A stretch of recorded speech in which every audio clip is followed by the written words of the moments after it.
Au nom du Père et du Fils et du Saint-Esprit, Amen. La paix de Jésus soit dans votre maison, sa paix et sa joie. Alléluia. J'espère que vous allez bien. Nous lisons le Saint-Évangile selon Saint Luc, chapitre 6, versets 20 à 26. Levant les yeux vers ses disciples, Jésus leur dit : Heureux vous les pauvres, parce que le royaume de Dieu est à vous. Heureux vous qui avez faim maintenant, parce que vous serez rassasiés.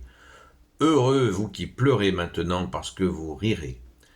Heureux êtes-vous lorsque les hommes vous haïssent, lorsqu'ils vous chassent et vous insultent et vous mettent au rang des malfaiteurs à cause du Fils de l'homme. Réjouissez-vous ce jour-là, dansez de joie, car dans le ciel votre récompense est grande.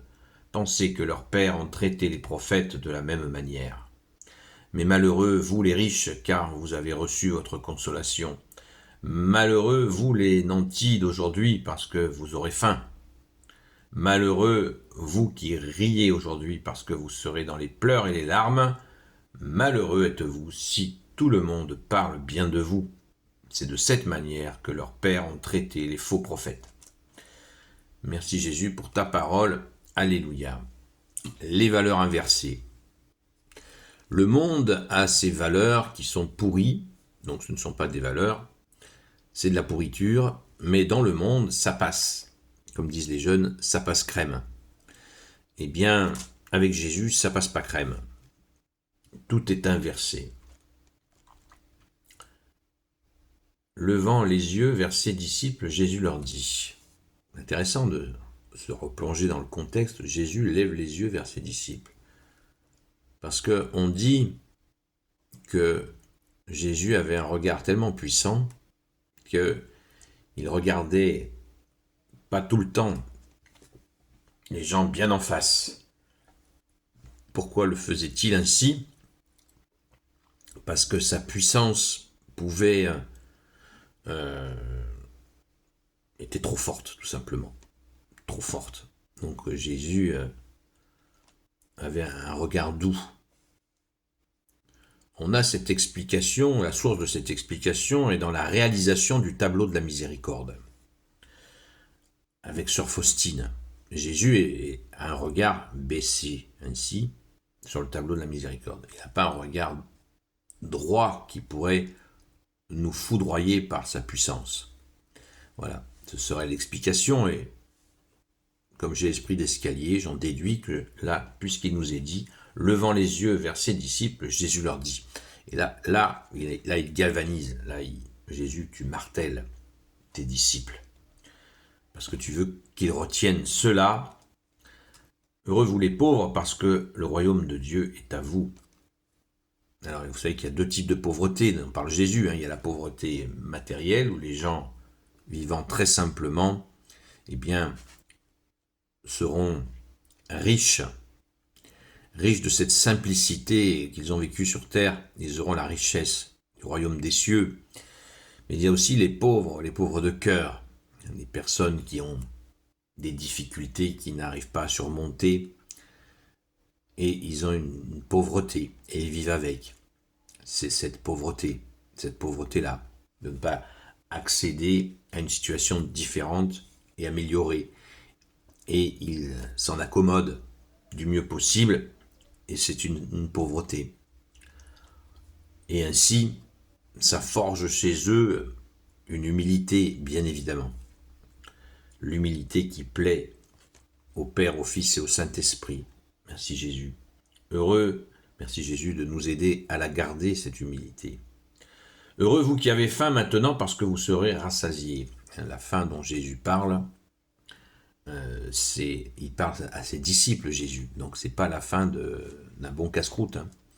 C'est la faim de la nourriture spirituelle, la plus puissante de l'univers, qui est là, en la personne de Jésus, le Verbe de Dieu qui enseigne. Ils ont faim de cela, les âmes ont faim, faim de toi Jésus, faim de ta parole. Et faim aussi, on l'a vu avec la multiplication des pains, faim de ton corps et de ton sang, ce que nous faisons chaque dimanche. Merci Jésus. Donc, ceux qui ont faim de cette nourriture, de l'enseignement de Jésus, et faim de la mettre en pratique, ils seront rassasiés. Ils seront rassasiés. parce que Jésus nous nourrit. C'est pour ça que nous écoutons chaque matin la lecture de l'Évangile. Cela nous nourrit. Comme je le rappelais sur le direct hier, nourrissez-vous. En plus, l'avantage de la parole de Dieu, de toi Jésus, dans l'Église catholique, chaque jour, ça change. Et ce qui fait que tous les catholiques qui décident d'écouter la parole, l'Évangile du jour, que l'on appelle, eh bien, soit la messe, soit où que ce soit, eh bien, on l'écoute en même temps. Donc c'est très fort. C'est un rendez-vous universel. Catholique veut dire universel. Heureux vous qui pleurez maintenant parce que vous rirez. Les pleurs, ceux qui sont dans la peine, ils vont être consolés par toi Jésus. Alléluia. Merci Jésus. Heureux êtes-vous lorsque les hommes vous haïssent, lorsqu'ils vous chassent et vous insultent et vous mettent au rang des malfaiteurs à cause du Fils de l'homme. C'est on ne peut plus précis. On vous détestera, on m'a haï avant vous, on m'a détesté avant vous, nous dit Jésus. Et là, c'est la même chose. C'est la même chose. On vous le déclare comme malfaiteur, alors que vous avez essayé, on a essayé de faire le bien en toi Jésus, et on est traité comme un malfaiteur. Eh bien, c'est exactement la situation que traversent certaines personnes, une personne que nous connaissons, même plusieurs personnes que nous connaissons. Et c'est pas facile pour elles, donc on prie pour elles. Réjouissez-vous ce jour-là, dansez de joie dans le ciel, votre récompense est grande, pensez que leurs pères ont traité les prophètes de la même manière. Jésus va jusqu'à dire de danser parce que nous sommes traités ainsi, comme des malfaiteurs, alors qu'on a essayé de faire le bien. Méditons bien cela, parce que ça peut arriver à chacun d'entre nous qui essayons de mettre en pratique ta parole, ô Jésus. Mais malheureux, vous les riches, car vous avez reçu votre consolation. Malheureux, vous les riches, parce que vous avez reçu votre consolation, c'est-à-dire que l'argent, j'ai besoin de rien, je suis pété de fric, je suis en sécurité, puis j'ai tous les hommes à ma disposition, enfin pas tous, parce que j'ai du pognon. Eh bien, c'est une consolation, illusion, car un jour il faudra tout laisser, rendre le corps et monter voir Jésus, qui nous mettra là où on doit être, enfer, purgatoire ou royaume des cieux, paradis.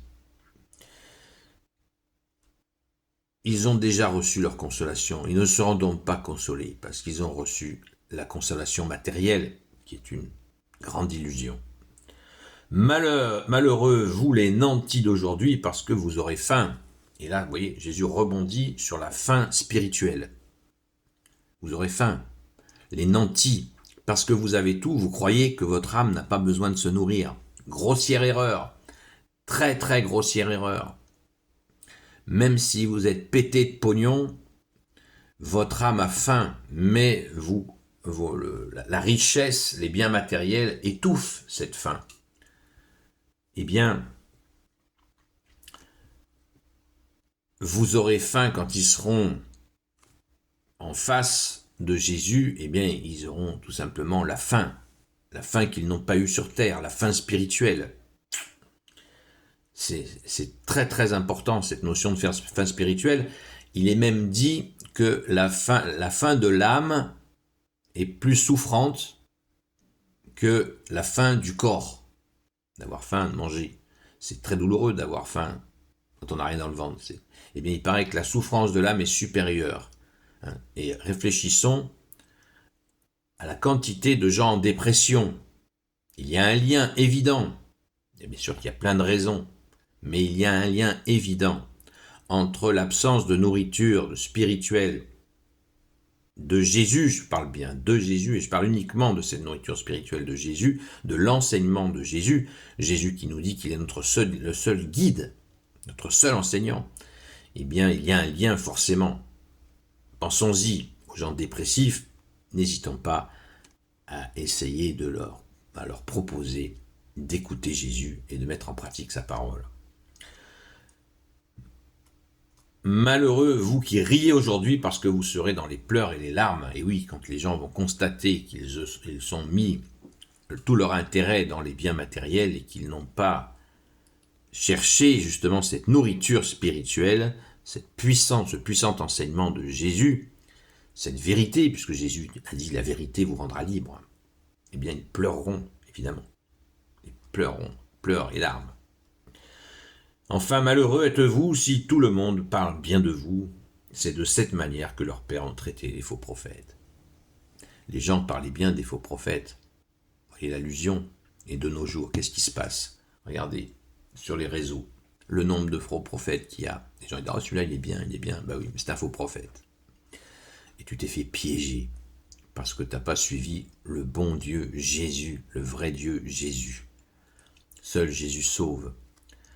Merci Jésus, alléluia. Attention aux faux prophètes, et Jésus nous met même en garde dans l'évangile contre les faux Christ. Vous vous rendez compte jusqu'où ça va? Malheureux êtes-vous si tout le monde parle bien de vous.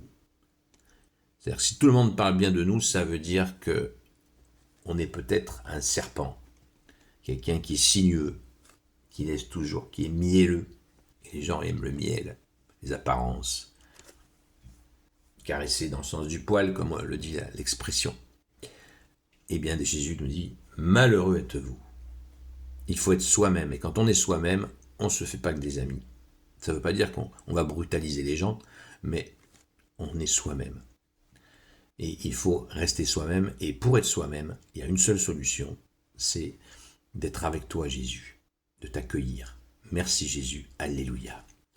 Gloire soit au Père et au Fils et au Saint-Esprit, maintenant et toujours et pour l'éternité. Amen. Ô Jésus, toi qui peux tout et qui portes tout, toi le Sauveur, toi l'Emmanuel, je te confie toutes celles et ceux qui regarderont cette vidéo ainsi que leurs proches selon ta seule volonté, ô Jésus. Sainte Marie, Reine des cieux, toi l'Immaculée Conception, toi qui écrases le serpent, toi qui es la lune sous tes pas, toi notre Mère, Notre-Dame. Saint Joseph, toi le juste et le saint, toi le sage, toi la terreur des démons, toi le saint gardien de la Sainte Église catholique apostolique. Sainte Marie-Madeleine, notre chère sainte patronne. Et vous, tous les saints et saintes, amis de toi, Jésus, Saint Michel Archange, Saint Gabriel Archange, Saint Raphaël Archange, et vous, tous les anges qui te servent, ô Jésus, je vous confie toutes celles et ceux qui regarderont cette vidéo, ainsi que leurs proches, selon ta seule volonté, ô Jésus. La paix de Jésus soit dans votre maison. Prions pour la France, les amis. Prions sans cesse pour la France, comme je vous ai invité très tôt ce matin, par la grâce de Jésus. Rendez-vous ce soir à 20h sur la chaîne Seul Jésus Sauve sur TikTok, jusqu'à 22h. À très vite.